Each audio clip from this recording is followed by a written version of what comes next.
Hello everyone.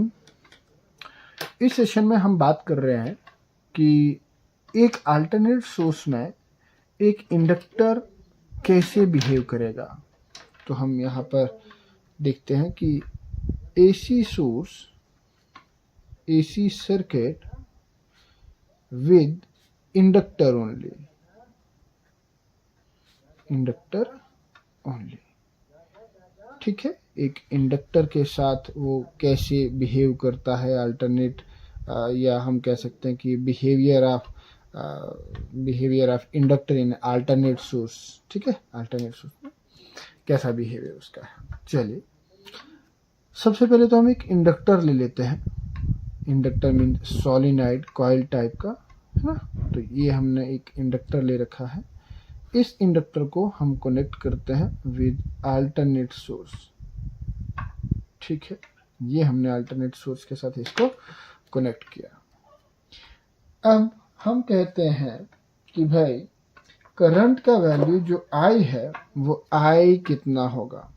I हमें पता है कि I का वैल्यू है I0 sin ओमेगा t के बराबर। Suppose that this is equation A।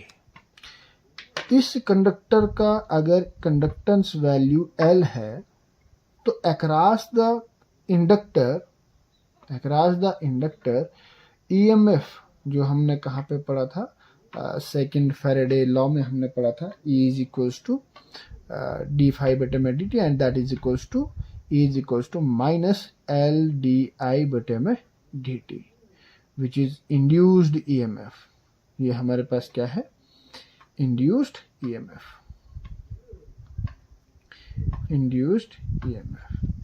ठीक है, जो इस इंडक्टर के अंदर हमारे पास जनरेट होगा। इसके पीछे का पूरा साइंस जो है वो आप सेल्फ इंडक्टेंस में हम देख सकते हैं या फैराडेज के लॉज में आप देख सकते हैं।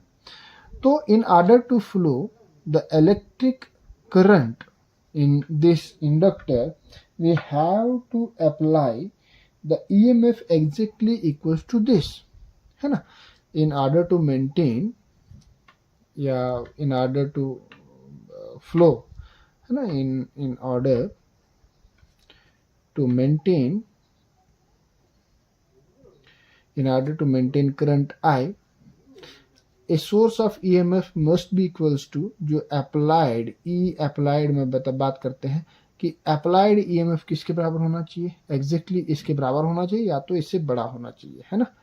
एल डी आई बटे में डी टी के बराबर होना चाहिए, एल डी आई बटे में डी टी के बराबर होना चाहिए। ठीक है भैया, तो सब्स्टिट्यूट द वैल्यू। तो यहां से हमारे पास E का वैल्यू कितना आता है, एल डी आई ओवर डी टी, हमारे पास इसका वैल्यू आ रहा है। तो यहां से आगे हम इसका वैल्यू कैलकुलेट करते हैं कि भाई E का वैल्यू कितना आता है। I'm substituting the value of I from equation number A. I get E equals to L d over dt of I naught sin omega t। I naught constant है, इसको बाहर निकाल देते हैं। तो E हमारे पास बनता है L I naught d over dt of sin omega t, which implies EMF हमारे पास, ये हमारे पास I naught into L which is equals to I naught into L जो हमारे पास है, I naught into L। अभी तो ये कुछ भी नहीं बनना है भाई, हम इसको डिफरेंशिएट करते हैं। चलो इसको हम डिफरेंशिएट करते हैं। L I naught d by dt of sin omega t। Sine का डिफरेंशिएशन जो होता है वो होता है cos, है ना, cos omega t multiply by omega, तो ओमेगा को बाहर निकाल दीजिए। तो EMF हमारे पास बनता है omega into L I naught cos omega T. अब मुझे कास को चेंज करना है साइन में, हमें पता है कि कास को कब हम चेंज करते हैं साइन में, जब एंगल पाई बाई 2 का होता है ना। तो जब मैं इसको चेंज करता हूं तो E इज इक्वल्स टू ये omega into L that is equals to X L, which is the resistance offered by the inductor in the circuit. तो XL का वैल्यू कितना है sir, that is omega into L. L हमारे पास है inductance का value and ये total हमारे पास है resistance offered by the inductor, resistance offered by the inductor. इसके बारे में हम बाद में बात करते हैं। I naught cos omega t को मैं लिख सकता हूँ sin omega t plus pi by 2, या फिर हम इसको लिख सकते हैं E is equals to I naught XL, ये हमारे पास है E नॉट, ठीक है, resistance into I naught peak value of alternate current which is the peak value of EMF and it can be written as sin pi by 2 plus omega t. Suppose that this is equation number B. On comparing equation number A and equation number B, जब हम इन दोनों equations को compare करते हैं, on comparing equation A and equation B, we get, जब हम इन दोनों equations को कंपेयर करते हैं तो हमारे पास क्या देखने को मिलता है, हमें देखने को मिलता है कि EMF जो है वो पाई बाई 2 एंगल से आगे चल रहा है। अगर मैं इसको देखूं, ये ओमेगा टी पर चल रहा है, मतलब थीटा पे चल रहा है, तो ये plus theta plus pi by 2 पे चल रहा है। तो on comparing equation first and second we gate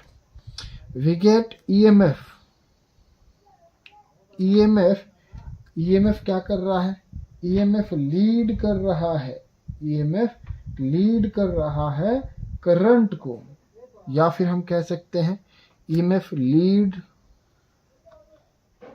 Leeds current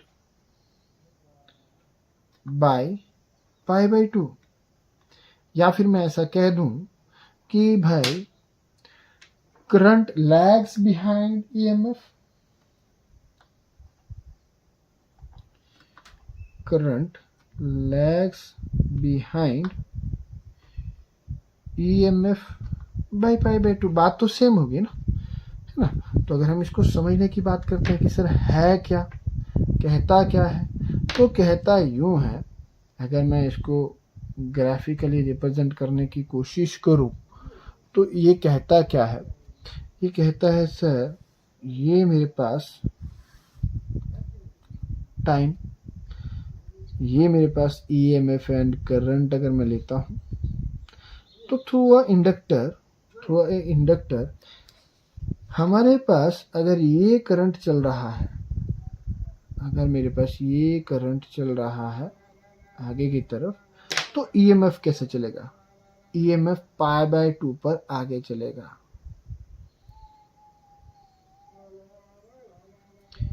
EMF ऐसे चलेगा, this is EMF and this is current I,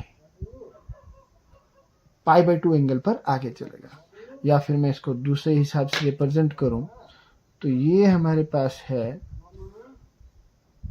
x axis y axis, और अगर करंट हमारे पास कुछ इतने एंगल पर चल रही है, suppose that this is our current, sorry हमने ब्लू से ले रखा है ग्रीन से, तो मैं इसको ग्रीन से ही रिप्रेजेंट करता हूँ। Suppose that this is current और टाइम एक्सिस के साथ कितने में चल रही है, ओमेगा टी पे चल रही है। तो कहता भाई EMF जो होगा वो इसके परपेंडिकुलर होगा पाई बाई 2 पर, तो इसका परपेंडिकुलर बनता है सर ये एंगल जो होगा यहाँ पर 90 डिग्री का होगा, किसके बीच में, EMF और करंट के बीच में। ये चीज यहाँ पर हमारे पास नोट करने वाली है। तो हम यहाँ से निष्कर्ष इसका क्या निकालते हैं, what is the conclusion. So conclusion जो इसका निकला वो निकला in a purely inductive circuit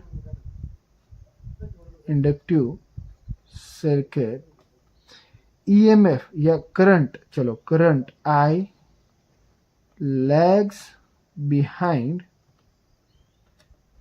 the EMF by pi by 2।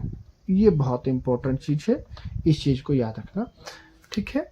इसी के साथ आई होप कि आपको ये सेशन भी अच्छा लगा होगा, ये क्वेश्चन भी समझ में आया होगा कि एक इंडक्टर में हमारे पास जो करंट है वो पीछे रहता है, ठीक है, ईएमएफ आगे निकल जाता है, ठीक है, कितने एंगल से, π/2 एंगल से आगे निकलता है। इसी के साथ मैं आपसे विदा लेता हूँ, मिलते हैं बहुत जल्द नेक्स्ट सेशन में, तब तक के लिए जय हिंद, जय भारत, राम।